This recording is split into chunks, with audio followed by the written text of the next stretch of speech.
Welcome to another episode All Around with yours truly, Carter Dudley, and day 3 of the ACC Tournament, and you see the score. You see the dominant performance that top seed North Carolina put on to kick off things for this today early in the afternoon. They cruised to a 92-67 win over Florida State.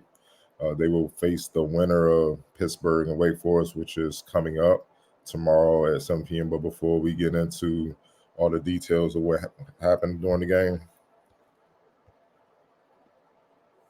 get over. If you're looking for a place to eat during the ACC tournament, get over to Oohs and Ahs, man. Best soul food spot, the entire DMV. Some say the country, some say the world. Yes, they have visitors from all over the world that come solely to eat at Oohs and Ahs, man.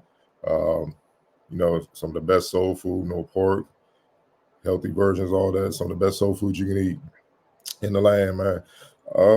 2 locations in DC. If you're looking for just a carry-out, quick visit and pickup, visit their flagship spot, 1005 U Street Northwest, Washington, D.C. Or if you're looking to have the option to dine in and carry out, visit the Georgia Avenue location, 5933 Georgia Avenue, Washington, D.C. Tell them I sent you, and then, just have a good meal and enjoy yourself while you take in the incredible talent and incredible action of the ACC tournament this week.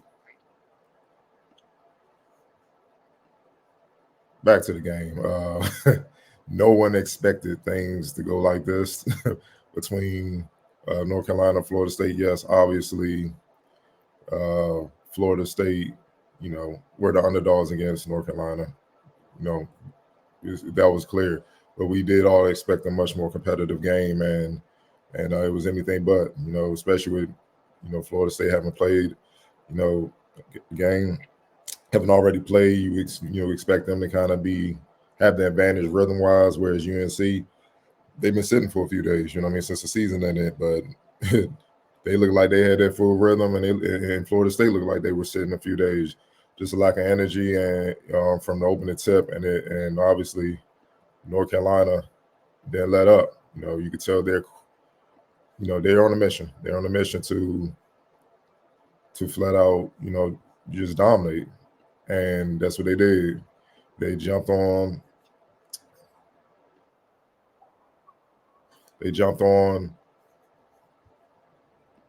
Florida State right away, going through their bigs, Bacot, Ingram, just working through them, punishing them inside. They got to it early. Florida State was keeping pace, trying to find ways to score, but you can kind of tell that even then it was favoring North Carolina with the way North Carolina was moving the ball and effectively scoring and how efficient things were. And then all of a sudden, Player of the Year, R.J. Davis, he woke up. Ellie Cadeau started getting going. Cormac Ryan started getting going. Then, the floodgates just opened. It was a wrap after that. They blew the game wide open. They led 46-30 at the half. And they never let up, man. And we could talk about the offense and how well they execute offensively. Obviously, they shot 52% from the field, 42% from deep, 80% from the free throw line, man. But it's the way they dominate every facet of the game, starting on the defense, man. Like I said, Jameer Watkins, you've been following me, Jameer Watkins, 30-plus point game yesterday. Jalen Ward was right there with him, right there at, kind of being, option 2, a good option 2 when they put points on the board, especially in the second half of yesterday's game. But they keyed in on those guys and made them inefficient. Look, Watkins picked up 4 fouls because he had to defend R.J. Davis and Cadeau and all those guys, Cormac, depending on the switches or whatnot. He was in foul trouble. He only had 12 points on 3-11 from the field, and 6 of his points came from the free throw line. He tried the ways to make it happen, with 5 assists and 4 rebounds. 4 rebounds, but with his foul trouble, man, the defense that UNC was playing, it was a tough night for him. Worley, 10 points, 3 assists, 3 rebounds, again, 4-10 from the field, again, keying on him. Had 2 blocks, 2 steals. I love the way those two competed. but they really just keyed in on those guys and said somebody else beat us, and nobody really could step up and make it happen. I know Primo Spears led the way with the points or whatnot, but most of those points came in garbage time with the game already over. You know what I mean? So it was just an overall clinic, man. It was in a sense beautiful to watch, because when you want to see a team, number one seed, a team with Final Four ambition, a team that has been the best team in the ACC, arguably the top conference in college basketball, you want to see them be dominant. You want to see them live up to that billing, and they did tonight. And they sent not just the rest of the ACC message, they sent the rest of college basketball a message like, we on a mission. It's the postseason. We gonna amp things up, and we try to make a run. North Carolina, when I say they dominate in every facet, that's what I mean. I already told you about how efficient they were scoring the ball, and defensively they held Florida State to 41% shooting from the field, 25% shooting from deep. But they also rebounded those guys 49-24. A Florida State team coached by Leonard Hamilton held out rebounded 49-24.